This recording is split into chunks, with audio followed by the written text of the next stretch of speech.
Hello मंडळी, स्वागत आहे माझ्या नवीन ब्लॉगमध्ये। आणि आजचा विषय असा आहे का तुम्ही तुमचे सर्वांचेच फॉर्म अप्रूव्ह झाले असतील किंवा काहींचे नसतील झाले तरी वाट पाहायची। जसं जसं आपलं हे येतं, गाव येतं, तालुका येतो, आपले फॉर्म आपोआप अप्रूव्ह होतात। आणि ज्यांचे अप्रूव्ह झालेत हा व्हिडिओ त्यांच्यासाठी आहे।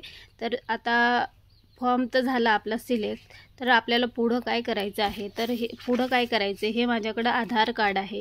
तर आधार कार्डावर जो आपला नंबर असतो तो बँकेमध्ये आहे की नाही हे तपासायचं आहे। म्हणजे तुम्ही म्हणाल जेव्हा आपण अकाउंट उघडतो तेव्हा आपल्याकडून ते लोक घेतातच पॅन कार्ड आणि आधार कार्ड घेतात, तर तेच आपला आधार कार्डचा नंबर बँकेमध्ये लिंक करत असेल, पण असं नाही, असं होत नाही। आणि त्याच्यासाठी तुम्हाला बँकेत जावं लागेल आणि तुम्हाला तुमच्या अकाउंटला आधार लिंक आहे की नाही हे पाहायला लागेल। आणि जर लिंक असेल तर तुम्हाला पैसे येतीलच, आणि जर लिंक नसेल तर कधी कधी काय होतं, आपण जेव्हा हे आधार कार्ड आलं तेव्हा आपल्यापाशी दुसरा नंबर होता आणि तो नंबर आपण बदलला।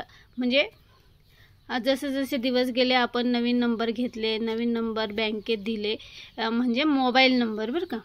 तर जो आधार कार्ड जेव्हा आपण काढलं तेव्हा तर आपला नंबर दुसराच आहे, मग तो दुसरा नंबर बँकेत नाही। तर जेव्हाही तुम्ही आधार कार्डला बँक लिंक करता तेव्हा तुमच्यावर OTP येते, आणि ती OTP सांगितल्याशिवाय आधार कार्ड बँकेत लिंक होत नाही।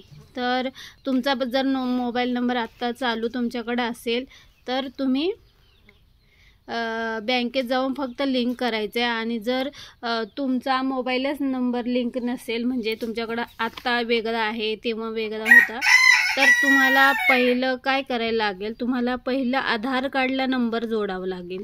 म्हणजे तुमचा जो मोबाईल नंबर आहे तुम्हाला पहिलं आधार कार्डच्या सेंटरला जावं लागेल, तिथे नंबर चेंज करावा लागेल, आणि मग तो नंबर यायला 2 दिवस लागतात। 2 दिवसांनी तुमचा तो नंबर आल्यावर तुम्हाला तो पुन्हा बँकेत जावं लागेल, कारण त्याच नंबरवर OTP येते। आणि